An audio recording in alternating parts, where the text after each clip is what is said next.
Boa tarde, gente, de novo. Desafio aqui da sequência, né, e concluir um dia inteiro, assim, um monte. A minha cabeça está cheia de fumacinha, assim, de acompanhar tudo desde manhã, é tanta informação que a gente vai acumulando.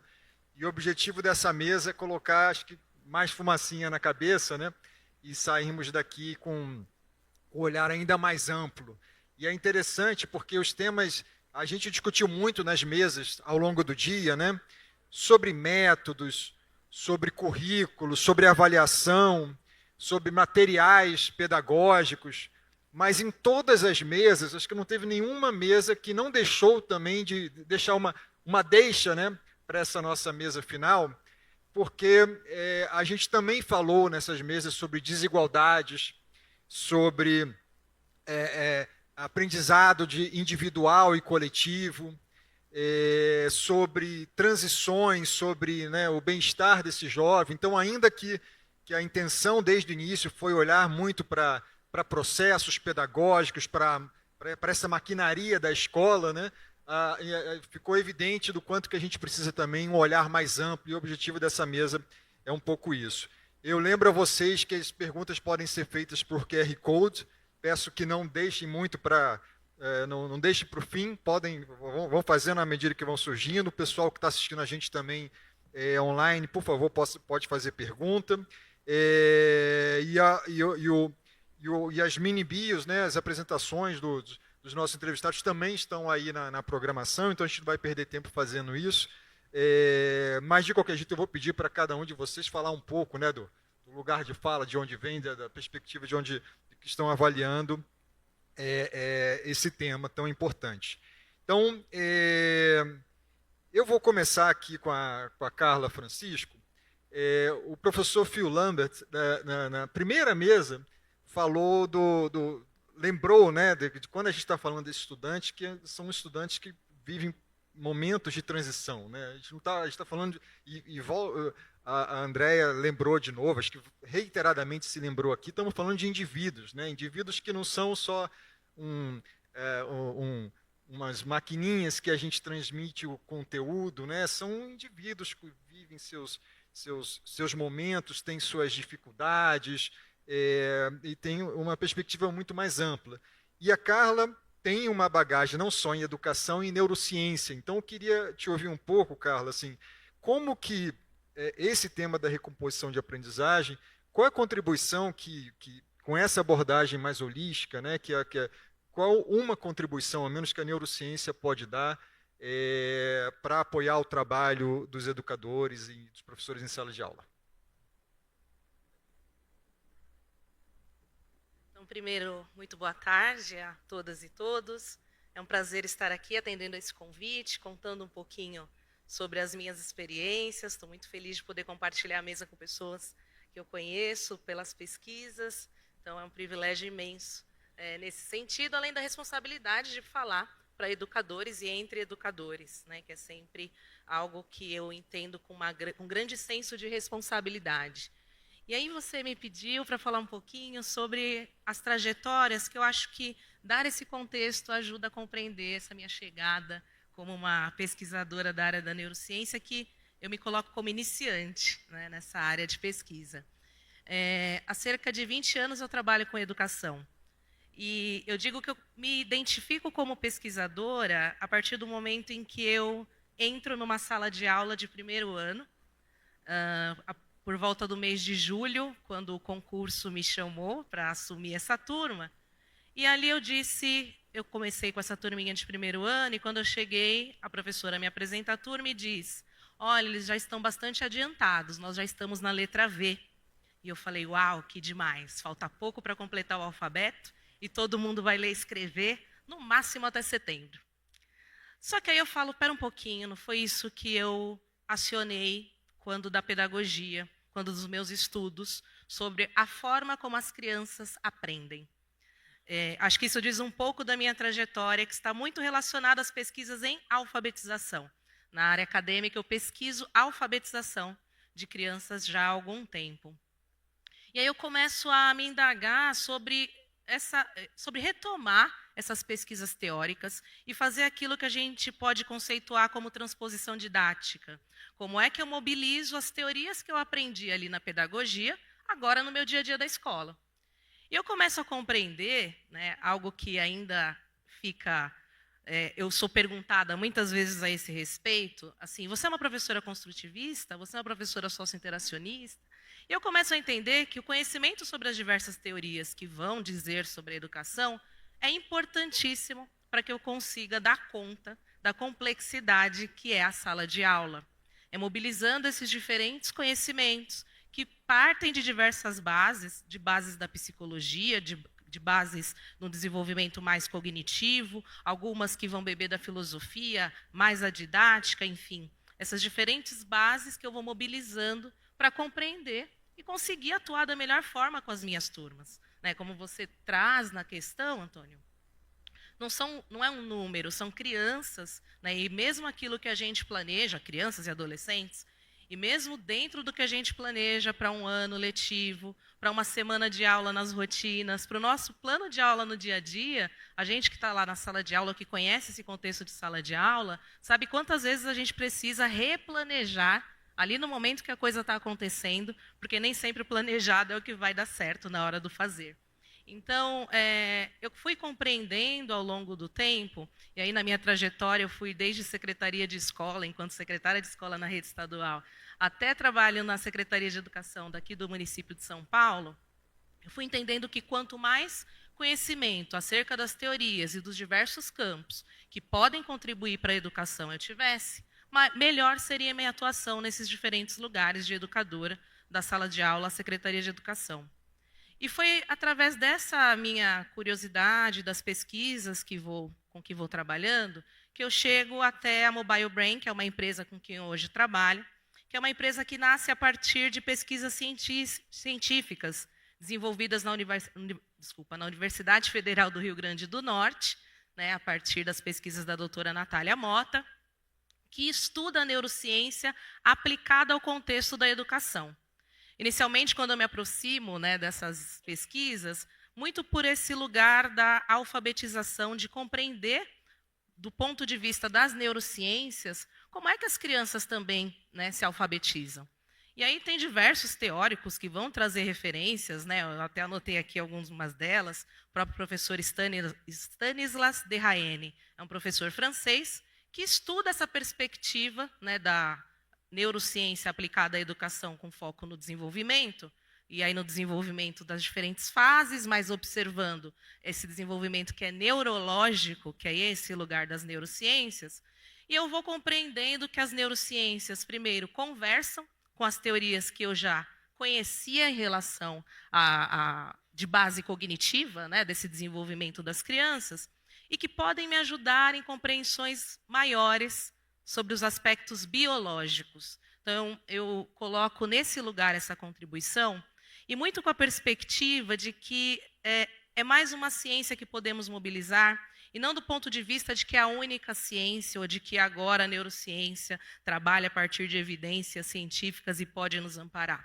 O que não é mentira, é verdade. Mas o que eu quero dizer aqui é que na educação a gente também produz ciência, né? Nós também somos pesquisadores, e através da mobilização dos diferentes conhecimentos, a gente consegue melhorar esse foco de atuação.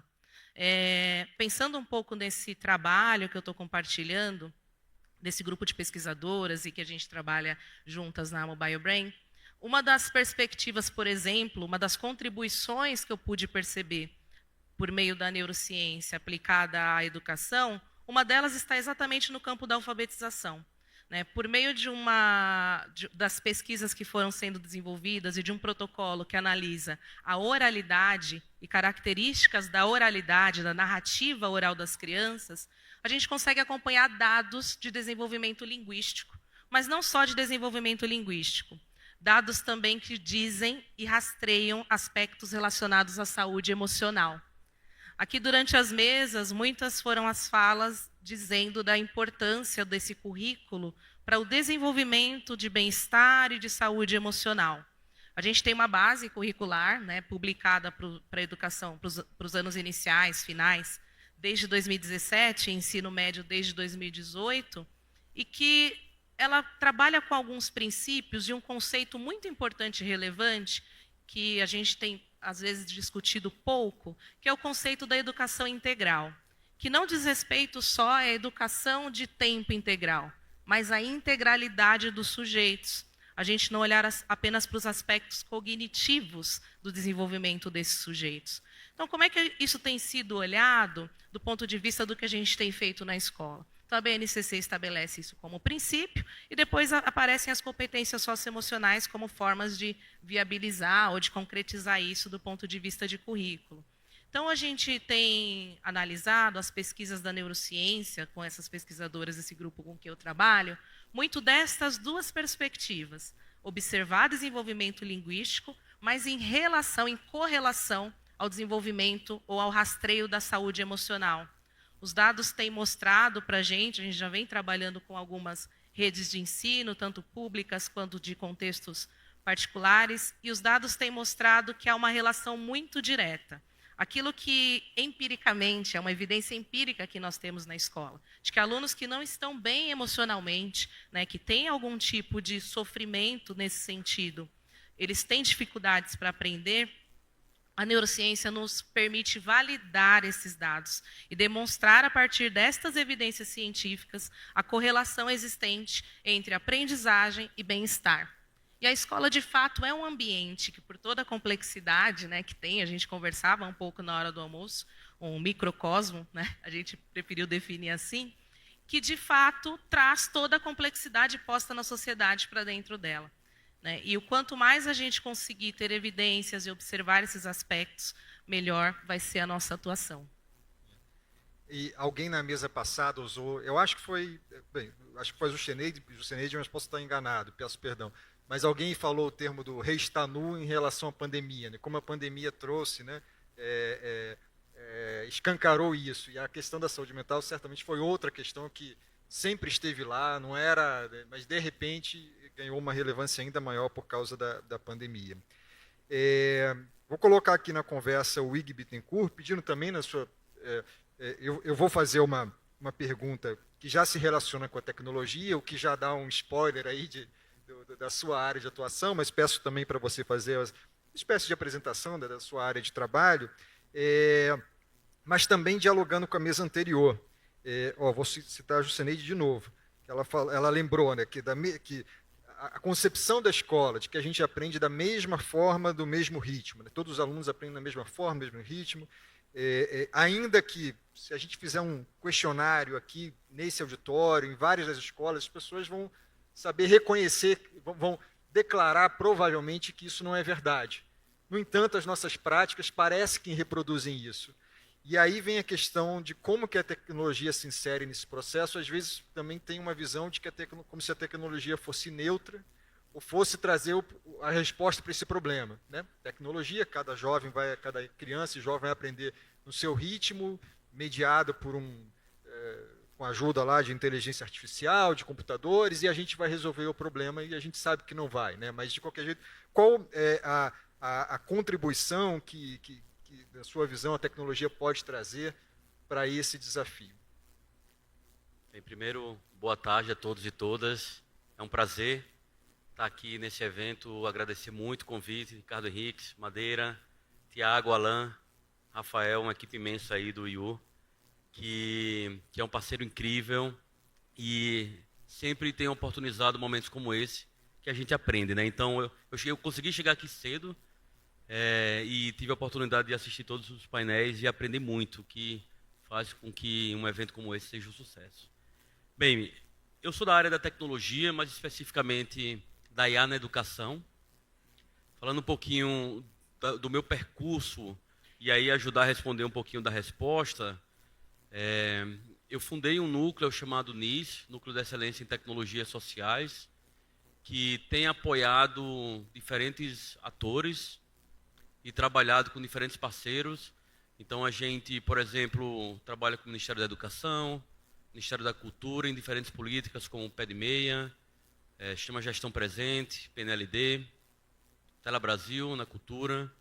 Temos outros parceiros como o IU, que tem nos apoiado, na verdade, em outra iniciativa, um instituto que a gente criou voltado para inteligência artificial na educação. Para responder sua pergunta, na verdade, eu concordo com você, não existe neutralidade. E eu também acredito que existe um movimento, um hype aí de que a IA vai revolucionar e ajudar a transformar diferentes setores, e o pessoal não exclui a educação. Mas eu estava num painel exatamente semana passada falando que a última fronteira, e uma das fronteiras que a tecnologia não chegou, foi na escola, né? E quando ela chega, ela tem diferentes cenários. Ela pode ter um cenário onde ela consegue ter ganho, tem um cenário positivo, ou tem cenários, e muitas evidências também, que ela aumenta a desigualdade. Então, tem que ter muito cuidado e muita calma quando a gente para e pensa sobre o uso de tecnologias. Só para lhe dar um exemplo, tem vários países que têm adotado e recuado sobre o uso de tecnologias porque eles viram que estão reduzindo ganhos de aprendizagem. Já tem outros casos que têm utilizado especificamente inteligência artificial em países em desenvolvimento ou menos desenvolvidos, que o impacto é incrível. Então, se eu for pegar um caso como Aidu, que tem sido aplicado em países como Quênia, Nigéria, Paquistão, a gente tem e está trazendo para o Brasil, tem conseguido um ganho. Eu não vou entrar aqui em questões técnicas, mas o ganho que ele alcança em 12 meses de uso equivale a 1 ano e meio de tempo de escola, né? Então, tem resultados bastante benéficos, um impacto muito positivo, mas o cuidado que a gente tem que ter e entender que quando a gente fala de tecnologia, a gente está falando de transformação digital. Transformação digital, ele envolve entender quais são os processos que estão ali, quais são os modelos mentais e comportamentos que se trabalham, e ter uma mudança desse modelo mental e comportamento para ter uma agregação de valor. Senão não adianta. Então, quando a gente olha a transformação digital, no fim ela é um processo de transformação cultural. Pensar em aplicar tecnologia que de fato agregue valor, seja melhorando a aprendizagem, reduzindo o custo, o tempo, facilitando a vida de professores, de alunos, é entender que a gente está falando de pessoas que vão fazer uso de diferentes recursos, que podem ser tecnológicos, mas que tem que pensar em formação, tem que pensar em avaliações e monitoramentos para fazer com que mudanças ocorram ao longo daquela implementação. Perfeito, obrigado. E para a professora Cida Bento, eu acho que eu nem preciso pedir para ela se apresentar, porque é uma referência tão enorme no campo da desigualdade, uma intelectual de tão grande relevância, mas obviamente fica à vontade, professora. Mas eu queria já trazer a senhora para o debate, a partir de uma fala, se eu não me engano, foi a primeira pergunta, na primeira mesa, quando o Ricardo Madeira fez uma pergunta para a secretária de Educação Básica, Kátia Schweikart, sempre um desafio o sobrenome dela, mas espero ter acertado. Mas a primeira pergunta, a primeira resposta da Kátia foi, antes de falar disso, a gente tem que dar um passo atrás e falar da estrutura extremamente desigual que nos marca, de todo o racismo estrutural que nos perpassa. E lembrando também, o Ricardo Henriques na abertura, e o Ricardo tem em vários textos, né, colocado esse alerta, né, de que, digamos que a gente faça tudo certo do que se falou nas mesas anteriores, né, do ponto de vista da eficácia do método, das avaliações. A gente pode produzir um resultado que talvez traga ganhos, mas que sejam avanços na margem, que não alterem profundamente uma estrutura de desigualdade tão brutal que a gente naturalizou no Brasil, né? Enfim, a senhora é uma referência nesse tema, nessa. Então, eu queria chamar a senhora ao debate para falar um pouco sobre essa questão de desigualdade e de como ela necessita mais também de métodos. Eles são super relevantes, de modelos de avaliação, de materiais, mas tem algo aí de valores, de princípios de uma sociedade que a gente precisa refletir muito, e sua contribuição é enorme para esse debate. Bem-vinda, professora. Obrigada. Boa tarde. Eu também gostaria de começar agradecendo ao Instituto Unibanco. O Ricardo é parceiro de muitos anos, mas eu já o conheço, já prestava atenção quando ele trabalhava com a Benedita da Silva, ou quando foi no Rio de Janeiro ocupar um lugar tão estratégico para nós, negros. Então, eu sempre prestei um pouco de atenção, e particularmente ao IU, a maneira como o IU usa, trabalha, valoriza, fortalece a educação. Eu quero começar pelo fim.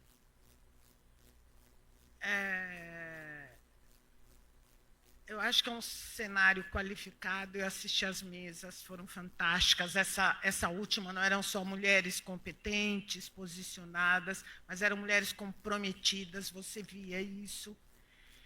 Então, acho que todos nós temos que perguntar por que os diagnósticos vêm mostrando as desigualdades, ou como a companheira da mesa falou anteriormente, as coisas estão melhorando, cada vez mais nós temos evidências. As evidências têm que gerar ação que tem que ser monitorada. Quero provocar o Instituto Unibanco e as organizações que aqui tiveram, as prefeituras, os estados, para ter uma ação concreta a partir dos dados que se tem, a partir das evidências de desigualdades raciais.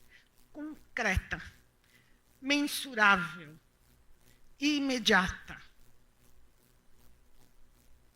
A gente não pode mais continuar falando, porque quando eu falo de recomposição de aprendizagens, isso não é uma realidade para a criança negra, porque a história dela sempre foi de um invariável na evasão escolar, na distorção de unidade de série,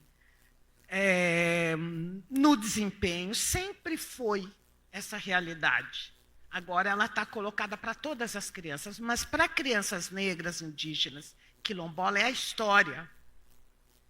A pergunta é, eu sou autora do livro Pacto da Branquitude. Quanto o fato das crianças que estão menos prejudicadas serem parecidas com aqueles que lideram as pesquisas, os lugares de comando das instituições, faz parecer menos urgente o foco numa ação concreta de promoção da equidade racial. A gente tem que pensar isso, gente. Uma criança negra tem que entender por que o cabelo dela não é bom, por que o cabelo dela é ruim, por que a pele dela não é bom. O professor tem que entender por que na escola a riquíssima arte africana é vista como coisa de demônio. Ele precisa entender, e muitas vezes ele sente o desconforto com aquelas máscaras africanas. É preciso que nós olhemos para essa realidade como negros e brancos. Brancos não estão fora dela. Eu sempre trabalho com a questão de branco a partir dessa perspectiva. Branquitude não é transparência, é visão de mundo. É história de um grupo que ocupa um determinado lugar nas nossas sociedades, particularmente no Brasil. Então, é muito importante que a gente consiga explicar para uma criança negra por que o cabelo dela não é aceito, por que o corpo dela, por que a arte. Mas também a gente precisa explicar para a criança branca que esse lugar, degrau acima, onde estão todas, onde as pessoas brancas, as pessoas que lideram as instituições de educação estão, e esse lugar onde ela está, com todos os desafios que as crianças brancas têm, que tem a ver com a história que esse país tem. É um país com pouco mais de 5 séculos, e quase 4 séculos foi de escravidão negra, muito violenta. Os antepassados dela deixaram um legado para ela, simbólico e concreto. Os antepassados das crianças negras, indígenas, quilombolas, deixaram um legado para elas, simbólico e concreto. Na psicanálise, a gente diz, quando nascemos, somos corpo e grupo. Corpo negro e grupo e história negra não tem encontrado valorização ao longo do tempo, talvez a gente tenha mudanças nos últimos 20 anos por forte pressão dos movimentos sociais. Então, eu gostaria de começar pelo fim, porque eu acho que aqui é território para isso acontecer. Porque eu acho que aqui se levanta evidências. Porque eu conheço o Ricardo Henriques, e Tiago, João Marcelo, companheiros que eu vi a vida inteira. Então, eu digo assim, não deveríamos fazer mais nada. Olhar todos os diagnósticos, os questionários que se aplicam, para ver como é que a gente coloca essa questão da criança negra, quilombola, indígena, para a gente compreender mais. Passo seguinte, qual é o plano de ação? Passo seguinte, monitoramento. Como a gente ajuda as crianças negras, as famílias negras, a se compreenderem. Quando a companheira da mesa, uma excelente fala que antecedeu a essa, ela disse, a escola foi pensada para burguesas, para crianças burguesas. Aí entraram as crianças, outra, né, ela foi universalizada e tudo ficou mais difícil, é isso. Só que eu queria acrescentar burguesa, vírgula, branca. E quando ela foi universalizada, e veio aqueles, vamos dizer, que são considerados, né, tratados, né, como quem deveria estar fora. E a escola ficou mais desorganizada. Eu nos provoco porque eu acho que aqui tem um farol. Eu nos provoco porque se não for aqui, onde será? Se não for agora, quando será? Daqui pode sair esse negócio. Nenhum diagnóstico mais sem uma ação, depois sem um monitoramento e tal. Como a companheira mesmo falou. Essa é a provocação inicial.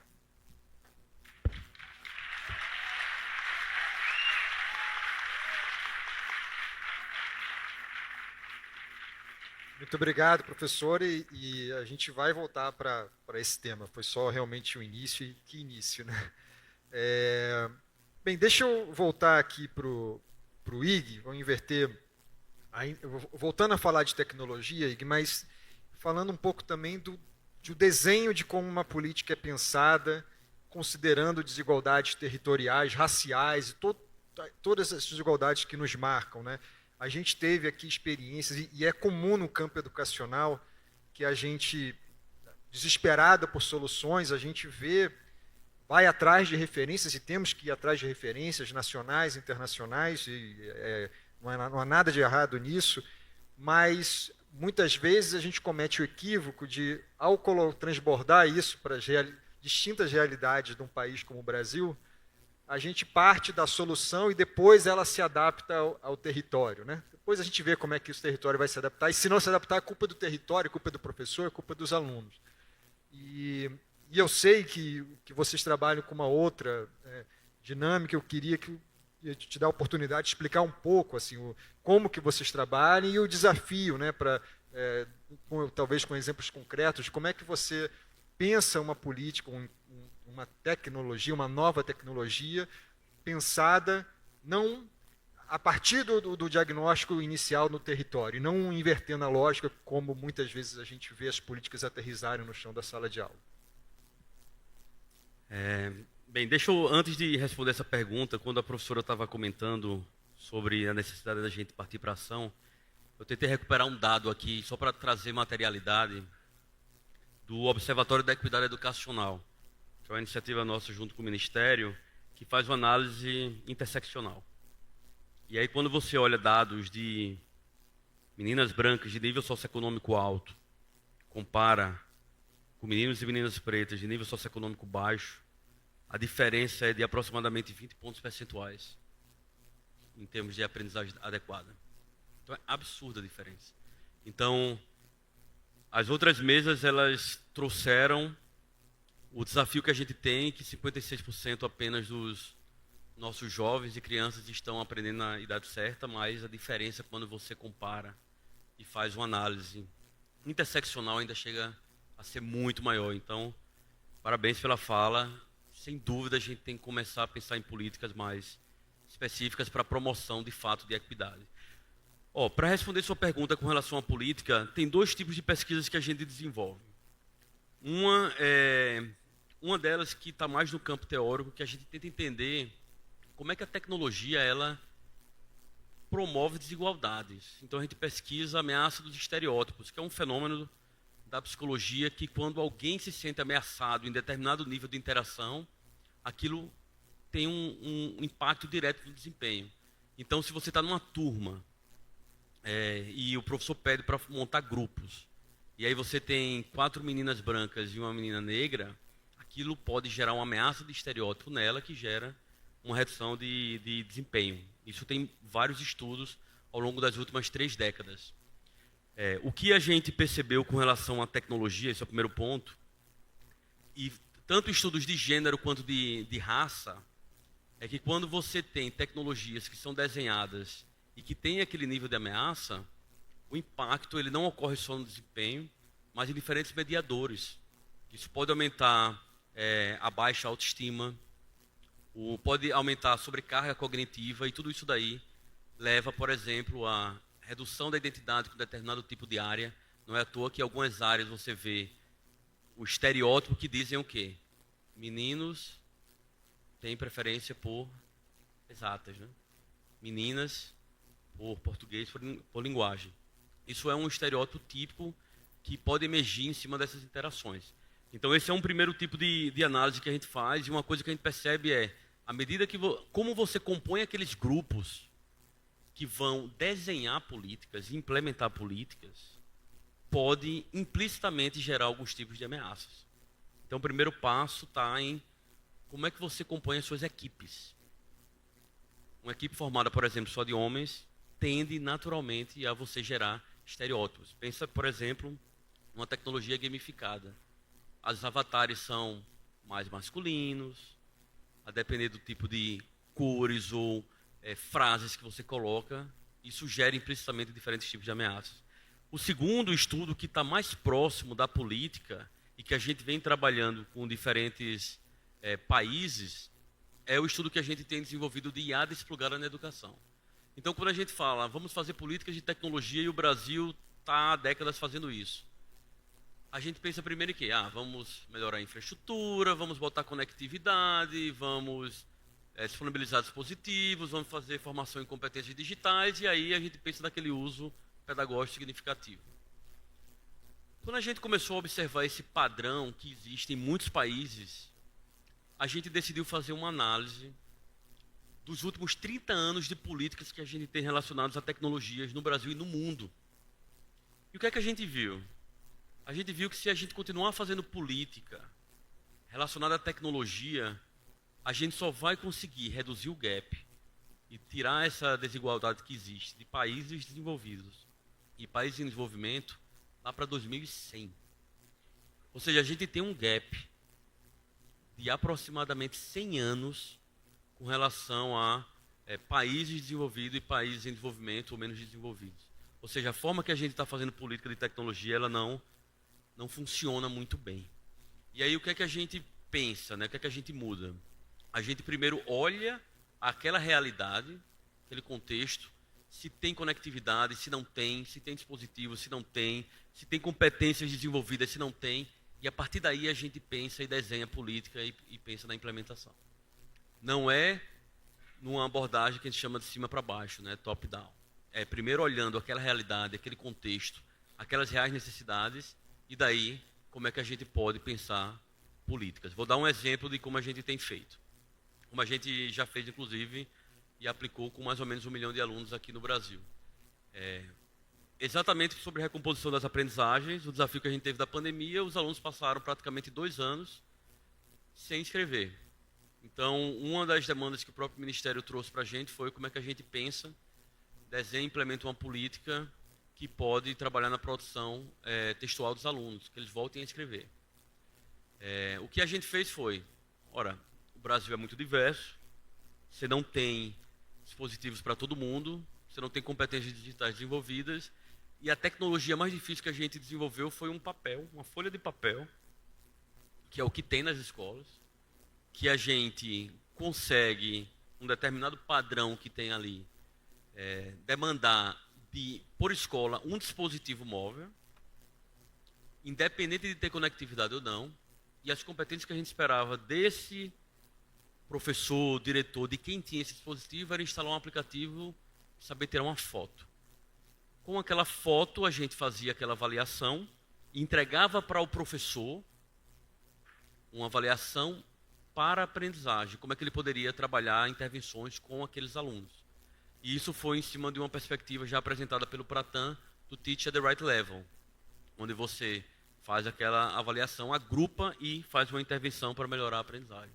Isso daí a gente aplicou com mais ou menos 1 milhão de alunos, mais de 1.500 municípios, e o mais interessante é que teve uma predominância de uso desse tipo de tecnologia e dessa política no norte e no nordeste do Brasil, onde você tem os maiores desafios com relação a recursos digitais.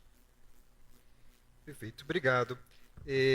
Voltando aqui à professora Cida, professora, os direitos de aprendizagem são, a gente está falando de direitos, os direitos das crianças, dos jovens na educação básica são direitos de acesso, de permanência e de aprendizagem. Né? Não pode se contentar apenas com um ou outro.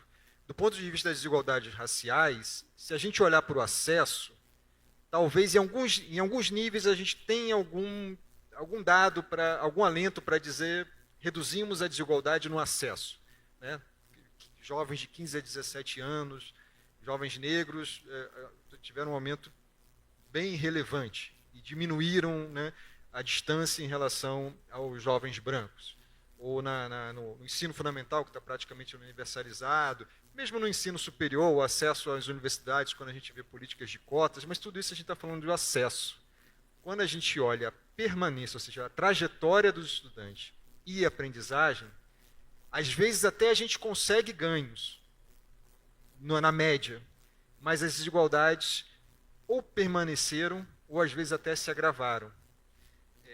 E a gente vê isso, os dados, as evidências mostram muito isso, né, do quanto que, e a gente poderia, de novo, repetindo aqui, se a gente se contentar aqui em melhorar a média de aprendizagem, e a gente, quem sabe, tudo que a gente fez aqui, tudo que a gente falou aqui, vai dar certo e vai se espalhar pelo Brasil, a gente vai ter ganhos na média de aprendizagem, mas, no caso do Brasil, nunca é desprezível o risco desse ganho na média vir acompanhado de mais desigualdade. Eu sei que não é uma pergunta fácil, mas o que a gente tem feito de errado, professor? Ou quais alguns pontos, pelo menos, que para nossa atenção, assim, de a gente até consegue trazer esses jovens mais para a escola e reduzir a desigualdade no acesso. Mas em termos de trajetória, uma vez dentro da escola, em termos de trajetória, em termos de aprendizagem, a gente ainda não aprendeu qual é a política que melhora todos, reduzindo desigualdade. Nós acabamos de fazer parte da criação de um grupo no INEP que chama Equidados, que acho que é bem interessante esse grupo, que tem como tarefa contribuir para o INEP aprimorar os dados SAEB, censo escolar, enfim. Eu acho que é um passo importantíssimo onde essa questão da média está colocada, né? Onde a gente quer algumas perguntas. Isso vai caminhar, mas eu acho isso importante porque é muito difícil você focalizar raça, às vezes, se há sempre uma porta de fuga. E vou te falar o que é uma porta de fuga. A gente entrou, o CERT, eu trabalho muitos anos com educação a partir de diferentes perspectivas, né? Trabalhando com boas práticas, escrevendo sobre isso, mas e comecei a vida como professora. Meus primeiros 5 anos foram de professora na educação básica, naquele tempo primário. É uma área que eu gosto muito.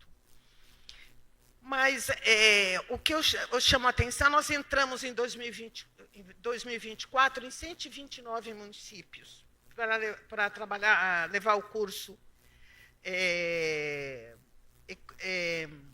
Gestão Escolar da Equidade Racial.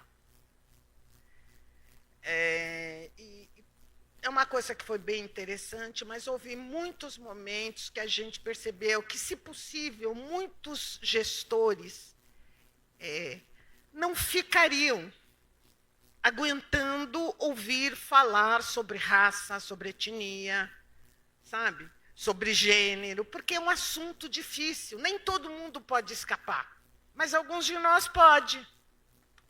Né? Uma parcela de nós pode deixar isso para lá.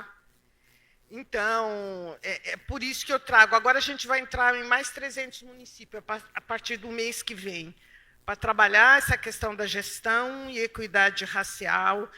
E é um tema que coloca as pessoas brancas num lugar difícil, porque em alguma parte de todos nós, a gente sabe que teve escravidão no Brasil. Porque foi quase 4 séculos, não deu para virar página. Alguma parte de nós sabe que o nosso grupo ocupou um lugar. Alguma parte de nós sabe que precisa limpar a herança, porque a herança tem coisa de lá. Então, esse não é um assunto fácil, mas a gente precisa falar sobre ele. Não para culpar ninguém, mas a gente tem que mudar uma realidade que se repete, a gente dizendo, ai, meu Deus, essas crianças negras, o problema não é essas crianças negras, ou essas crianças indígenas. É como a companheira falou, a escola não foi pensada para elas. Vamos mudar essa realidade. Como diz Muniz Sodré, diversidade é física. A gente precisa ter mesas tão competentes como a gente teve agora há pouco, sempre diversa. A gente precisa ter esse público com essa diversidade. A gente precisa ter os pesquisadores pesquisando diverso. A gente precisa colocar a criança branca e o professor branco como parte do nosso plano. Não é todos nós olhando para a criança negra. Professor, vem cá. O que é que a condição de incluído nos ensina sobre quem ficou excluído? Porque tem um perfil muito diverso na sociedade sobre quem ficou excluído, quem está incluído. O que é que a gente pode aprender sobre isso? Quão importante em qualquer recomposição de aprendizagens é manter a história, para que crianças brancas e negras, professores e gestores, lembrem da história do país como um trajeto que nos trouxe ao lugar onde estamos agora. E aí a gente pode mudar. Então, as minhas perguntas, as minhas questões, elas vão muito nessa direção. Porque 2 elementos são fundamentais. Sentir parte. Se você quer ter um equilíbrio emocional, estar bem no seu corpo. Ponto 1.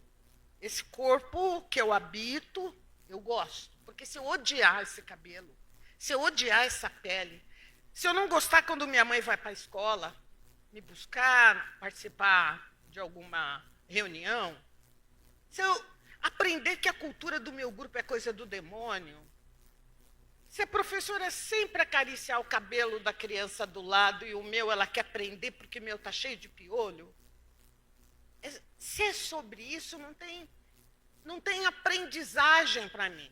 Porque eu vou estar com isso rodando dentro de mim, e o ponto alto da aprendizagem, o primeiro é a atenção. Eu tenho que ter atenção para memorizar.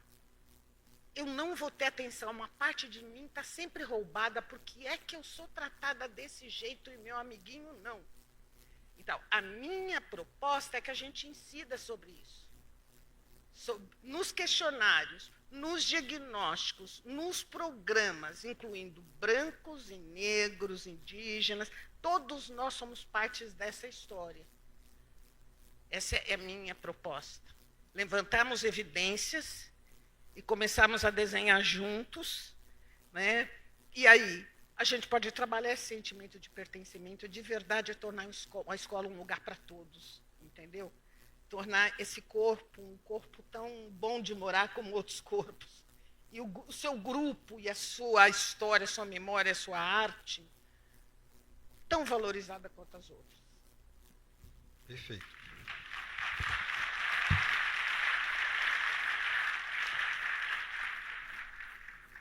Carla, eu ia emendar agora, pedindo para você uma reflexão sobre você que tem feito, né, a ponte, está ali na fronteira, fazendo essa ponte entre a neurociência e a pedagogia. Eu ia te fazer uma pergunta nessa linha, mas eu estava colando, é um risco dizer numa plateia de professor que eu estou colando da coleguinha aqui, mas eu vi você escrevendo aí com tanto afinco que eu imagino que você queira entrar nesse debate.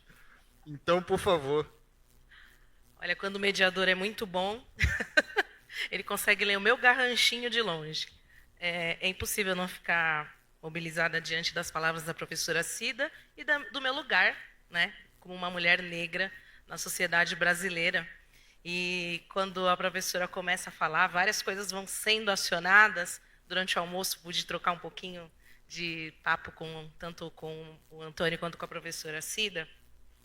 E um fato é que a população negra, quando nós analisamos quaisquer tipos de dados, né, das diferentes dimensões sociais, está sempre no lugar de mais vulnerabilidade. Eu acompanho muito de perto os dados relacionados à alfabetização, por conta das pesquisas com as quais eu trabalho, e me angustia saber que dos 44% de estudantes no segundo ano não alfabetizados, né, esse é o dado Brasil, mais de 60% deles é constituído por crianças negras. Isso significa que depois a gente carrega uma defasagem e vai arrastando essa lacuna que a alfabetização deixa, e a gente que trabalha com educação sabe o quanto uma criança não alfabetizada, os prejuízos que ela vai carregar durante toda a sua trajetória escolar. E aí eu me lembro que pouco mais de um mês, né, de que esses dados de alfabetização do segundo ano saem, sai o dado relacionado à população que apresenta analfabetismo funcional. E, mais uma vez, é a população negra que constitui a maior parcela das pessoas que estão mal alfabetizadas no Brasil. Então, a gente acaba reproduzindo dentro das escolas, quando deixa de olhar para esses aspectos e pensar políticas mais comprometidas com a equidade, a gente reproduz essa desigualdade, né, dentro das escolas, de forma consciente ou inconsciente. O fato é que ela segue sendo reproduzida, e observar alguns desses aspectos é importantíssimo. E quando eu chego nesse grupo de pesquisadoras e começo a estudar a neurociência e o protocolo que já está colocado por essa pesquisa, que olha para essas narrativas e olha do ponto de vista biológico, neurológico, o desenvolvimento das pessoas, eu falo, a gente precisa fazer um recorte racial desse dado. E aí eu faço essa provocação para a equipe com que eu trabalho, de que se a gente tem um dado que indica sofrimento mental e diversas evidências de que, de fato, a população negra é aquela mais atingida também pelo sofrimento mental, e aí dados da saúde não faltam para, né, corroborar com isso que eu estou trazendo, mas se a gente tem esse dado, por que a gente não explora ele de uma forma mais objetiva? E pensando, de fato, nisso que a professora Cida trouxe, que eu até anotei aqui, a gente precisa ter o diagnóstico, plano de ação e monitorar. E a gente consegue fazer isso por meio de pesquisas do ponto de vista da neurociência. Uma das evidências que a gente já tem em relação ao desenvolvimento cognitivo e neurológico das crianças, por exemplo, é de que as crianças, esse dado com que a gente trabalha, ele consegue verificar o risco relacionado à aquisição de habilidades em decodificação e compreensão leitora. Então, a gente consegue verificar, por meio da contação de histórias, por meio da oralidade, dados linguísticos de crianças não alfabetizadas. Isso foi uma das coisas que meus olhos brilharam quando eu chego, né, até a Natália Moll, até a Mobile Brain, porque eu disse, poxa, essas crianças saem de um limbo, de uma invisibilidade, de simplesmente não alfabetizados. Eu consigo dizer alguma coisa em relação ao que elas sabem, de fato, do ponto de vista do desenvolvimento neurológico. E acompanhando as pesquisas, né, e a implementação dessa pesquisa nas escolas, o que a gente tem percebido é que uma parcela muito pequena de crianças, nunca ultrapassando 2% das crianças em ciclos de avaliação dessa natureza, apresentam riscos relacionados à habilidade de decodificação. Ou seja, as crianças têm total capacidade e potência para aprender, do ponto de vista neurológico.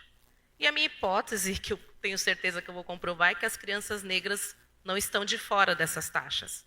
Não há nenhum tipo de impedimento do ponto de vista neurológico quanto ao desenvolvimento cognitivo dessas crianças.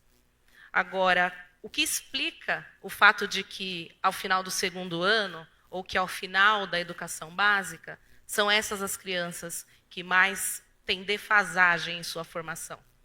É um racismo estrutural que segue em curso e que a gente precisa, de fato, colocar o dedo nessa ferida e discutir. Como a professora Cida traz, não é uma discussão simples de ser feita, as pessoas se incomodam, se inquietam, às vezes, por vezes, de novo, nós vamos falar sobre isso, né? Lá vem a Carla falar do dado racial, mas é importante a gente colocar evidência sobre isso, porque isso afeta os nossos modos de viver de todos nós na sociedade. Não é só da população negra, é de todos nós, né? Então, eu acho que é importantíssimo pensar nisso.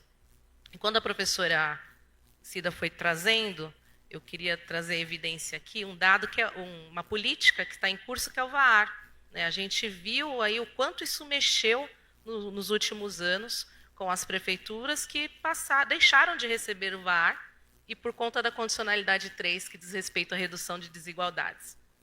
Muitas porque são pegas de surpresa por não identificarem a população negra que faz parte dos seus sistemas de ensino e acompanharem de perto, monitorarem os dados dessa população.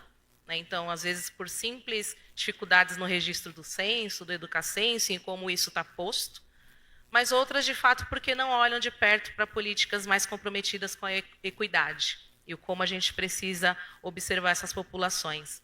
Então, eu tenho feito esse movimento junto ao grupo de pesquisa, né, com as meninas da Mobile Brain. Eu falo as meninas porque somos todas pesquisadoras, todas mulheres, nas lideranças. Então, a gente tem feito esse movimento de fazer o recorte racial. A gente tem uma curva, né, que a gente chama da curva daqueles que já passaram pela avaliação e que vai permitindo dar robustez a essa pesquisa de milhares de sujeitos, mas até então a gente não tinha feito esse recorte. Então, esse é um movimento que a gente passa a fazer agora recentemente, para conseguir tanto analisar essa perspectiva, como também trazer mais elementos para as redes de ensino, para os parceiros com os quais a gente trabalha, para um olhar mais focado em políticas de equidade racial. Perfeito.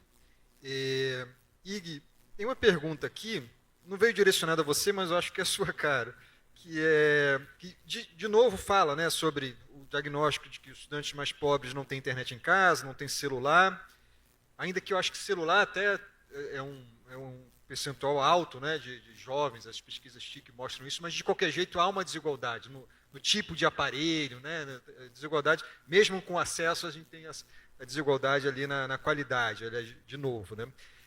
A pergunta é sobre como ultrapassar essas barreiras, mas eu queria que você respondesse, aqui já estou extrapolando um pouco a pergunta que foi feita, não apenas do ponto de vista do como garantir o acesso a essas tecnologias, mas trazendo outra questão que é como é que você desenvolve o letramento digital? É mais do que o acesso àquela ferramenta para você poder fazer a prova, ou poder ter acesso à tecnologia que estão desenvolvendo. Mas, assim, há algo além que a gente espera da educação, que é também, nesse mundo ultraconectado, como é que você se prepara para lidar com as tecnologias de forma responsável, de forma que isso provoque seu bem-estar e o seu desenvolvimento, né? Então, não é fácil, mas, por favor, acho que você pode responder. Bem, esse é outro desafio no Brasil, né? A gente já teve a aprovação da BNCC e tem a BNCC Computação, que tem que ser implementada e a proposta de currículo é para esse ano, senão não recebe também ano que vem no VAR, recursos do Fundeb. E o desafio ocorre porque muitas das redes e muitas escolas não têm recursos digitais disponíveis. Então, um caminho que eu gosto muito e uma abordagem que eu gosto muito é da Gisele, que fala dos códigos de Sofia, que ela propõe uma abordagem completamente desplugada, onde você busca ensinar e desenvolver letramento digital sem necessariamente ter computador, sem necessariamente ter o dispositivo, né? É um caminho, ele não vai resolver e ele tem várias limitações, mas é uma forma de você começar a pensar, a trabalhar esses tipos de competências. Então, deixa eu dar um exemplo aqui, que eu gosto muito, que está, digamos, nos itinerários lá da Coreia do Sul. Como é que eles trabalham pensamento computacional, como é que eles trabalham letramento digital, desde a educação infantil. Eles, lá na educação infantil, trabalham completamente desplugados e eles tentam mostrar para uma criança identificar quais são as características e o que é que define um gato ser um gato ou um cachorro ser um cachorro. Então ele faz como? Você pega uma folha, corta e aí você monta, né, aquele puzzle. monta aquele quebra-cabeça. Depois você faz uma discussão, o que é que caracteriza aquilo? É o quê? É o pelo, é a orelha, é o formato que tem do focinho. Então, com essas características, os professores, e através das discussões entre os alunos, eles explicam, por exemplo, um conceito super avançado de inteligência artificial, que é chamado cadeia de Markov.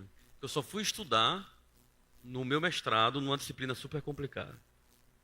Então, esse tipo de competência ele se desenvolve lá na educação infantil e é trabalhado de forma desplugada.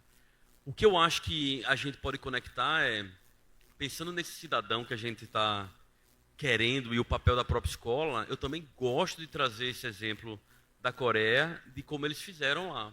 Eles disseram, ora, a gente está falando de um ciclo extremamente longo, 12 anos, 13 anos, 14 anos. O que é que vai ter daqui a 13 anos, 14 anos? O que é que a gente vai ensinar e que competência a gente vai desenvolver? Aí eles fizeram um workshop com os principais atores do país para pensar cenários futuros e definiram 10 áreas consideradas prioritárias e estratégicas para o desenvolvimento do planeta. Áreas como, isso eu estou falando de 2018, eles definiram que 10 áreas prioritárias para trabalharem desde a educação infantil foi inteligência artificial, foguete, ou seja, rocket space, né? Criar foguetes, dados, corte de DNA, que é aquele CRISP, e aí vai, são 10 temáticas. E a partir disso daí eles estruturaram um currículo e todo o trabalho, todas as competências de desenvolvimento, todas as competências de pensamento computacional estão aplicadas a eles entenderem e aplicarem esses conceitos. Então, perceba que não foi uma abordagem que o Brasil decidiu ou está decidindo seguir, ou que a própria China, que fez o currículo dela recentemente, também seguiu, que é muito mais de fundamento. A Coreia pensou o que é que vai ser fronteira, e do que vai ser fronteira, como é que a gente pode trabalhar desde a educação infantil. E eu acho que a gente pode fazer uma reflexão e trazer para outras temáticas. Que temáticas são relevantes para a gente começar a trabalhar desde a educação infantil? Talvez a educação antirracista seja uma delas. Com certeza. Professora Cida, chega uma pergunta aqui, que ela veio mais genérica, né? Como as desigualdades impactam a economia do Brasil. Eu quero ouvir, mas eu queria, de novo, pegar carona nessa pergunta, porque tem uma coisa que me inquieta como jornalista especializado em educação. Acho que de cada 3 colunas que eu escrevo sobre educação, em duas o tema da desigualdade é o principal, é transversal, assim, não tem como fugir disso num país como o Brasil. Mas o que me aflige às vezes é como é que você convence. Claro, tem pessoas que já estão mais prontas a serem convencidas, né? Ou pessoas que já estão mais conscientizadas sobre o problema da desigualdade, e que a desigualdade afeta todos, e não apenas um grupo. Mas como é que a gente vai além de pregar para esses convertidos? Porque tem um campo de disputa, e é assustador perceber que na sociedade hoje tem projetos políticos que dizem que não estão preocupados com isso, e mais do que isso, né? Assim, a desigualdade não é um problema para eles, porque na visão deles, eles se beneficiam disso e está muito bem. Por que tem que mudar essa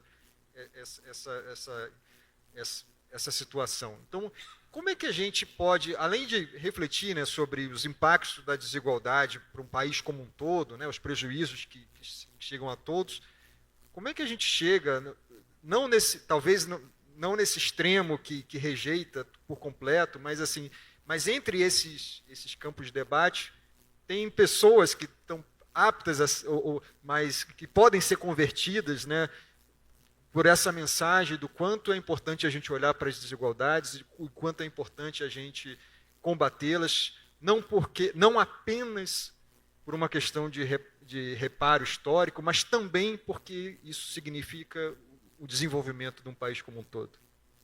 Ações como essa que nós estamos vivendo esse dia, várias vezes, surgiram nas mesas, né, temas ligados à desigualdade. Eu acho que esse é um ponto. 2, eu nunca entrei numa instituição, e eu trabalho com instituições há muitos anos, em que toda a liderança, todo o quadro estava convencido de que vamos fazer tudo para sermos mais diversos. Isso não acontece, não é assim.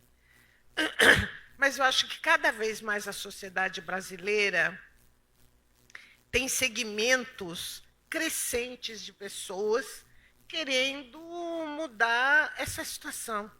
Você vê isso na universidade, mas não só. Você vê isso no centro de pesquisas, né? Você vê crescentemente isso nos livros didáticos, né? Nas grandes editoras, você vê a ampliação de livros tratando desse tema. Tem uma pressão que não para, que é dos movimentos sociais, e que não deve parar, mas eu vejo um país que avança firmemente, ele não consegue recuar, mesmo aqueles que são o contrário, não para isso. Na área de gênero, raça, LGBTQI+, não para, né? Isso me deixa, aquece o coração. Acho que isso não volta nunca. Agora, eu acho que a maneira como a gente, com o tipo de grupo que nós estamos aqui agora, como a gente faz, quando você pergunta, né? É tendo um grupo expressivo que se preocupa com essas questões, sentar e olhar o questionário e colocar as questões que nós queremos. Tem várias questões que eu penso, mas eu não sei o tipo de questionário que utilizam. Né? Que questões tem lá. Mas tem muita gente boa nesse campo que pode sentar junto e pensar algumas questões que vai ajudar a gente a fazer diagnóstico, que vai ajudar a gente a fazer um plano de ação. É assim que trabalha em instituição. Entendeu? Começa com senso ou com algum tipo de diagnóstico e a gente vai indo nessa direção. Tem momento que a instituição recua, tem momento que ela avança, tem momento que ela para, mas ela nunca volta ao ponto anterior. Nunca. É salto que você já deu.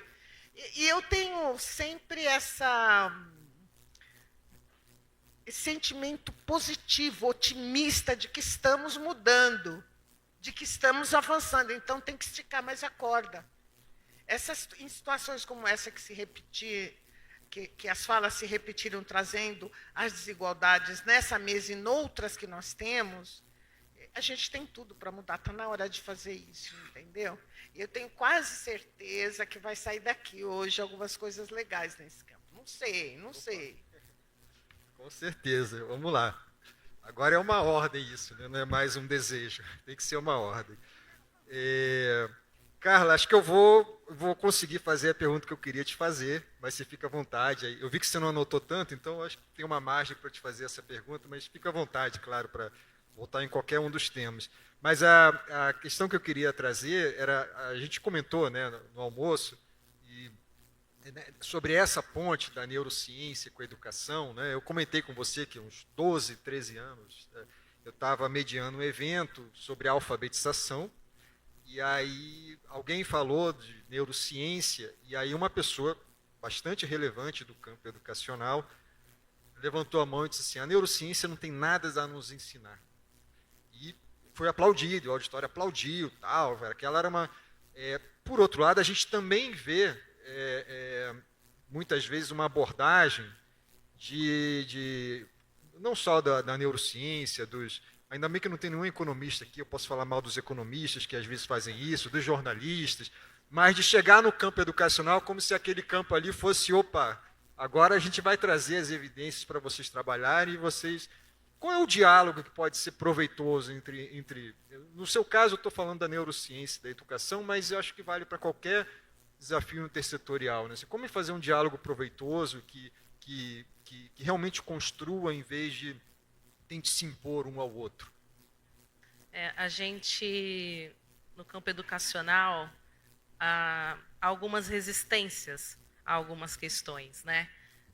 Justamente, eu acho que você já trouxe um pouco da resposta, né? Quando se chega com essa perspectiva de que temos a solução para o problema que vocês não têm, né? Não se trata dessa perspectiva. E se a gente for pensar o campo da neurociência aplicado à educação, ele é um campo recente, do ponto de vista de pesquisas que olham especificamente para a educação. No ano passado, eu tive a chance de participar de um evento da rede CPE, que é uma rede de ciências para a educação, promovida por diversos pesquisadores de diversas áreas, e grande parte deles da área da neurociência. E eu digo que ali foi a minha imersão para compreender melhor a potência dessa ciência, dessa pesquisa para a educação. Mas voltando à questão das resistências, elas existem por muitas ordens, e são muitos os fatores que podem gerar a resistência. Desde o desconhecimento, né, de fato, em relação a alguma questão. Eu mesma fui uma professora alfabetizadora que por muito tempo desprezei a possibilidade da neurociência como algo que poderia me ajudar dentro da sala de aula até o momento, ou como coordenadora pedagógica, ou como alguém do lugar da secretaria, até o momento em que fiz essa imersão e fui para esse lugar do conhecimento, da pesquisa, né? Então, acho que tem essas questões. Outra resistência que eu penso que pode haver em relação à neurociência é a falsa percepção de que, a partir do momento que eu estou estudando a questão da saúde emocional, as questões neurológicas, eu vou trazer para dentro da escola uma perspectiva clínica ou da saúde e que não faz parte do nosso fazer. Não é essa a perspectiva com que a gente tem atuado ou que eu acredito. A perspectiva é de ter mais ferramentas para compreender como o cérebro funciona. Eu vou dar um exemplo aqui, eu vou pedir uma licença para ler uma citação, que é de um vídeo que a Natália Mota gravou no Instagram dela, que é facilmente localizado, em que ela fala, o título é assim, Adolescência, Cérebro em Transição. E eu sempre trabalhei com os anos iniciais como coordenadora pedagógica, e quando eu fui desafiada a trabalhar com os anos finais e até ensino médio, eu resisti muito, porque eu dizia, eu não sei lidar com adolescente. A adolescência é uma fase extremamente desafiadora, né? A última turma que eu tive em sala de aula era um 5º ano, e eu brincava com eles no final do ano, eu falava, ano que vem vocês vão ficar muito feios, e vocês vão dar trabalho, e se eu passar por vocês e vocês não me respeitarem, vocês estão perdidos. Eles davam risada. Mas era muito desse lugar que eu já sabia que viria uma fase difícil, o 6º ano, né? Todo mundo sabe como isso é. E aí a Natália, nesse vídeo, eu vou ler um trechinho, ela fala assim, que o cérebro, em linhas gerais, é um órgão que nos ajuda a entender o ambiente onde estamos inseridos e criar um repertório de comportamentos e respostas ao que acontece no dia a dia. Na adolescência, ele ganha mais precisão no processamento das informações, pelo processo da poda neuronal. Mas o amadurecimento não acontece de forma uniforme. Primeiro amadurecem as estruturas límbicas, responsáveis pelo processamento emocional, para só depois amadurecer o córtex pré-frontal, que nos ajuda a refletir e interpretar o ambiente, assim como planejar respostas mais adequadas a ele, inibindo impulsos imediatos. Tudo isso está acontecendo no cérebro do adolescente. Não é um momento simples ou um momento fácil. São muitas mudanças do ponto de vista biológico e que eu, Carla, educadora, por muito tempo desprezei. E que foi a partir da minha introdução nos estudos da neurociência que eu comecei a compreender o quanto isso afeta e impacta a forma como aprendem ou como se relacionam dentro da escola. A gente brinca que agora está mais fácil porque tem o Divertidamente. O Divertidamente 2 conta um pouco dessa fase da adolescência e faz uma transposição muito bacana por meio da animação, mas que corresponde fielmente às pesquisas da área da neurociência, para explicar todas essas mudanças pelas quais o cérebro passa. Então, não é simples mesmo. Então, às vezes a gente não entende, mas por que ele está agindo assim agora? Nossa, não tem mais medo, né? Perdeu a noção de espaço? Perdeu de tempo, de espaço, de ambiente, né? Ou está amadurecendo essas noções, e isso é importante, essa compreensão é essencial para que a gente lide melhor com a questão das relações que impactam diretamente nas aprendizagens. Em uma das mesas aqui foi feita, na última mesa, teve uma pergunta assim, o que impacta o dado? Com toda certeza a saúde emocional impacta o dado. Com toda certeza o fator raça-cor impacta o dado. Com toda certeza o gênero impacta o dado. Então a gente precisa analisar esses diferentes impactos do ponto de vista de uma perspectiva mais integral para a gente compreender melhor as nossas intervenções. Porque às vezes a gente está colocando tanta força em alguns aspectos e vendo poucos resultados, e deixando de olhar para coisas simples que não se tratam de perder tempo, não se trata de perda de tempo, às vezes a gente parar e fazer uma roda de conversas na escola. Não se trata de perda de tempo, um dia letivo programado para uma conversa com a psicóloga do posto de saúde ao lado. Então, pensar em ações mais intersetoriais, que também foi colocado aqui, que é desafiadora, a própria secretária Kátia trouxe, que é um desafio lá de partida, né, desde o governo federal, mas que a gente pode mobilizar aos pouquinhos nas redes, por meio das escolas, por meio dos gestores desses equipamentos, e são movimentos produtivos para a intervenção dessa natureza. Perfeito. Está chegando ao fim aqui da mesa, e então eu vou acabar com uma provocação um pouco mais poética, utópica, mas que carrega muito também um convite à ação, né? A gente começou o evento com uma frase do... Como é que é o nome, Ricardo, do jovem, do Nunca Me Sonharam? O Felipe. A gente começou com uma frase do Felipe, do documentário Nunca Me Sonharam, e ele falando, nunca me sonharam como médico, como advogado, tal. Mas ele tá falando Nunca Me Sonharam, ele, Felipe, né? Então eu quero trazer aqui um convite a um sonho coletivo, assim, pensando no Brasil, pensando no médio prazo que seja, assim, qual é o sonho de vocês para o país? Facinha a pergunta para um fim, né? Tá, beleza. Vou começar com o Ig aqui. Podia me deixar por último, né? Não, eu tenho um plano. Eu não vou dizer ainda qual é meu plano de quem vai ficar por último, mas... Isso é uma pergunta muito difícil de responder. Requer alguns anos de terapia para pensar sobre isso. Mas eu vou trazer um sonho mais imediato, assim, que está conectado com a resposta da professora Cida e a pergunta que você fez. O que eu acho que falta, e está ligado muito com o que eu acredito, o que eu acho que falta no Brasil, porque a gente vai ano, vai política, vai governo, vem governo, a gente continua discutindo as mesmas coisas. A gente olha décadas de estudos, décadas de dados, décadas de políticas, e nada é mais resiliente do que a desigualdade. Então, eu acho que o primeiro ponto é que eu acredito que quem quer fazer tudo não faz nada. A gente não tem foco no Brasil. A gente quer fazer tudo. Uma prova disso, na minha opinião, é o próprio PNE. O PNE não é um plano, é um sonho. Porque são metas, falando do anterior, são metas que não são alcançáveis. As ODS também. Não alcança. Então eu acho que a primeira coisa... E esse sonho que eu gostaria é que a gente conseguisse uma coisa que parece ser muito óbvia e muito básica, assim, que é compartilhar uma visão. Coisa simples, né? A gente consegue compartilhar uma visão, porque liderança adaptativa, no fim, é o quê? É a capacidade de você mobilizar pessoas com algum propósito comum.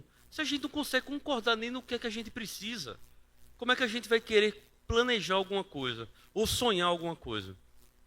Então eu acho que a primeira coisa que a gente precisa fazer é ter um pouco de humildade, entender que a gente não sabe responder perguntas complexas, que a gente precisa aprender nesse processo, e tentar compartilhar uma visão. Então, se eu fosse definir esse PNE, por exemplo, eu definiria uma única meta, que é a aprendizagem com equidade.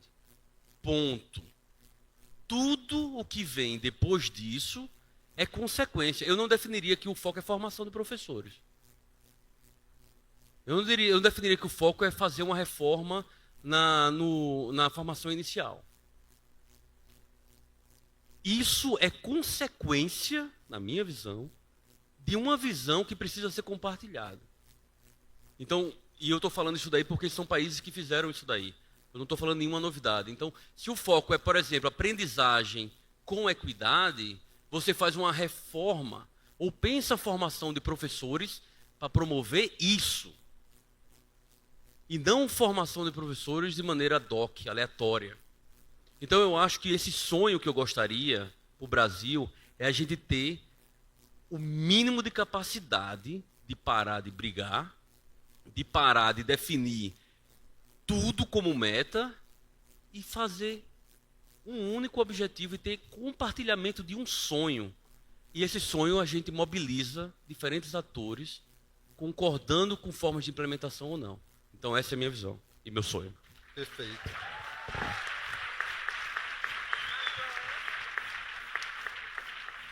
Passo a palavra agora para a Carla, por favor, Carla.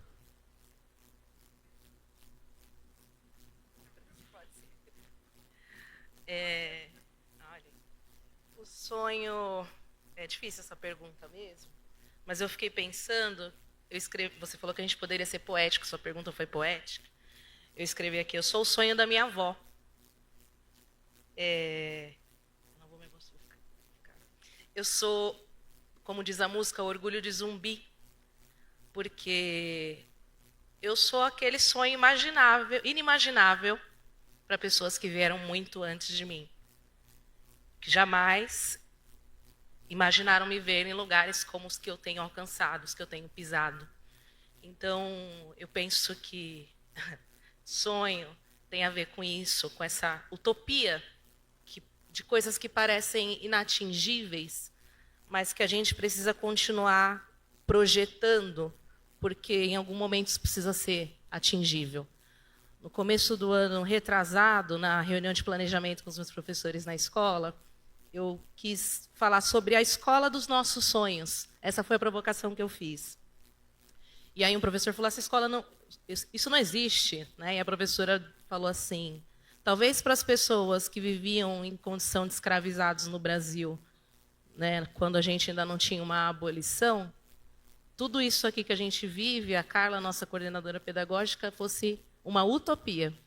Mas o fato é que ela, né, a gente concretiza. Então, com essa visão mais poética de educadoras que precisa acreditar, né, a gente sempre acredita e não desiste nunca, acho que é essa mensagem que eu quero deixar.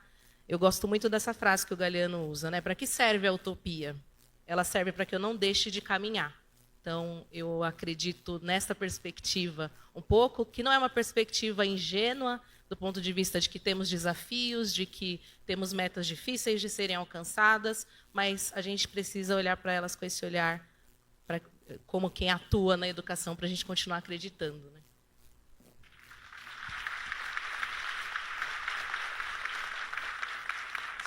Obrigado, Carla.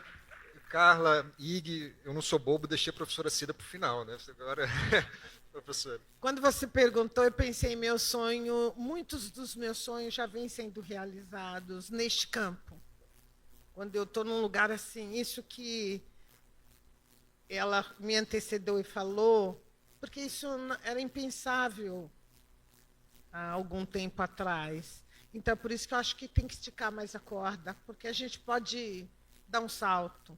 Mas o meu sonho vem sendo realizado e ele está ligado assim, a que nós, homens, nós, mulheres, nós, brancos, negros, indígenas, quilombolas, que a gente consiga, tenha coragem de nos reconhecer nos nossos devidos lugares e fazer a mudança que só pode ser feita se estivermos juntos. Não tem outro caminho. Não tem outro jeito. Então, é preciso nos reconhecer, nos entender, nos conhecer, nos estranhar nos nossos lugares, nas nossas reuniões, sentar focado para ir caminhando nessa direção e fazer isso junto, porque é só desse jeito que isso muda. Então, é assim que eu sinto e eu vejo isso acontecendo. Então, estica um pouco mais a corda, né? Obrigada.